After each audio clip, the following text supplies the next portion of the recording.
There's a specific kind of chill that runs down your spine when a character stops trying to be your friend and starts treating you like an obstacle. In anime, the boys get to be loud, flashy, and obvious with their power, but the women, they're often the ones hiding the real daggers behind the smiles. We're not talking about your run-of-the-mill tsundere or the girl who just gets a little jealous. We're talking about the ones who will gut an army, manipulate reality, or skin you alive and still look beautiful doing it. These are the women who made us double-check our locks at night and question every sweet glance from a crush. If you've ever wondered what true, unfiltered terror looks like in pigtails or a military uniform, buckle up. Don't forget to hit that like button and subscribe. Think of it as a protective charm. Trust me, with this list, you're gonna need it. Maki Zenin, the monster of the Zenin clan. When you think of Jujutsu Kaisen, you probably think of Gojo's swagger or Sukuna's malevolent grin. But sitting quietly in the corner, sharpening a blade with zero cursed energy, is Maki Zenin, a woman who proved that you don't need magic to be a nightmare. Born as the twin reject of the prestigious Zenin clan, Maki was treated as less than nothing because she couldn't wield cursed energy.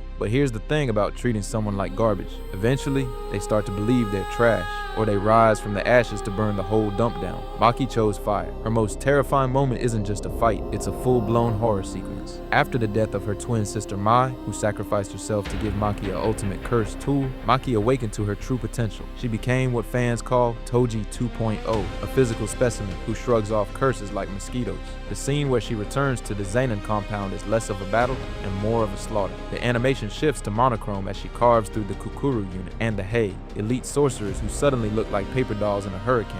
The audio fades into a haunting silence, broken only by the slick sound of her blade and the thud of bodies. It's not revenge, it's pest control. Maki doesn't just fight, she erases. By the time she's done, the Zenin clan isn't just defeated, it's deleted from history. That's not strength, that's a force of nature. Esdeath, the empress of ice and blood. If Satan himself decided to reincarnate as a gorgeous blue-haired general with a thing for strong men, he'd look like Esdeath. From Akame ga Kill, Esdeath isn't just a villain, she's a philosophy. A social Darwinist who believes the weak exist solely to be crushed by the strong. She commands her army with an iron fist and tortures enemies for fun. But what makes Esdeath truly terrifying is the cognitive dissonance. One moment, she's blushing like a schoolgirl over Tatsumi, her captured love interest. And the next, she's freezing an entire rebel battalion into modern art. Her introduction sets the tone perfectly. She's shown riding across a frozen battlefield, having stopped a rebellion by literally freezing time and space around them. She doesn't see death as a tool, she sees it as entertainment. When she decides she wants to get married, it's played for laughs, until you realize she's hunting the man she loves, specifically because he's strong enough to survive her affection. She's the ultimate, if I can't have you,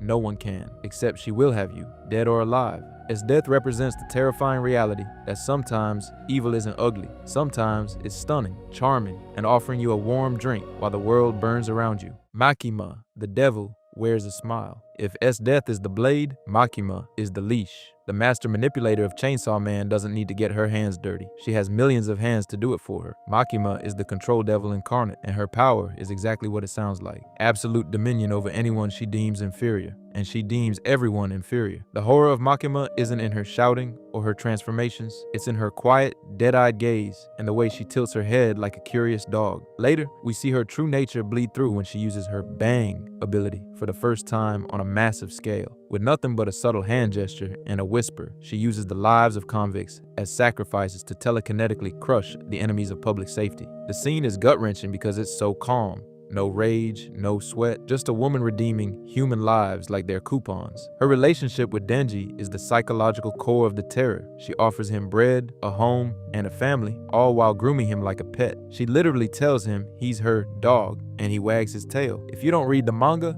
skip to the next point. Spoiler warning. When she finally betrays him, killing the found family he built, Power and Aki, it's not just a plot twist, it's a surgical strike on the audience's heart. Makima isn't scary because she's a devil. She's scary because she acts like your best friend right up until the moment she feeds you to the wolves. Yuno, the blood-soaked bride. Before Yuno, yandere characters were a niche trope. After Yuno, they became a warning label. The star of the future diary is a 14-year-old girl who looks like a pastel princess and murders like a seasoned hitman. Her obsession with Yukateru Amano isn't love, it's a religious fervor mixed with a possessive psychosis that leaves a trail of bodies in every timeline. Yuno's backstory is the tragic foundation of her madness. Abused and locked in a cage by her adoptive mother, she eventually snapped, turning the tables and letting her parents starve to death in that same cage.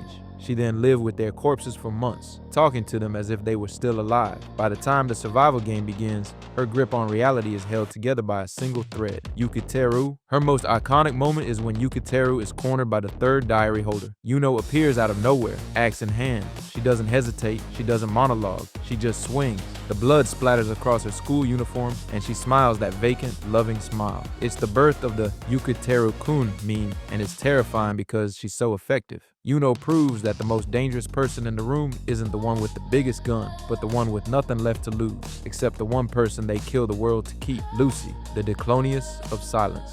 At number 1 stands the undisputed queen of tragedy and terror, Lucy from Elfen Lied. If you've never watched Elfen Lied, imagine a series that opens with a naked, horned girl strolling out of a top-secret facility, dismembering armed guards with invisible hands like it's nothing, and then somehow managing to spiral even deeper into darkness from there. Lucy is a Diclonius, a twisted mutation of the human race, born with horns and vectors, invisible limbs that can slice through steel, crush bodies, and erase anything within arm's reach. What sets Lucy apart from a typical slasher villain is the cruel poetry of her existence. She wasn't born a monster, she was carved into one. As a child, she showed simple kindness to a stray puppy, only to watch local bullies beat it to death in front of her, just to see her break. That single act of cruelty didn't just scar her, it split her mind in two, giving us the fragile, childlike Mew and the vengeful, blood-soaked Lucy. The moment fans still can't forget is the infamous puppy scene. It's raw, merciless, and impossible to watch without flinching. When Lucy later turns her vectors on those same bullies, the scene hits with uncomfortable power. You're sickened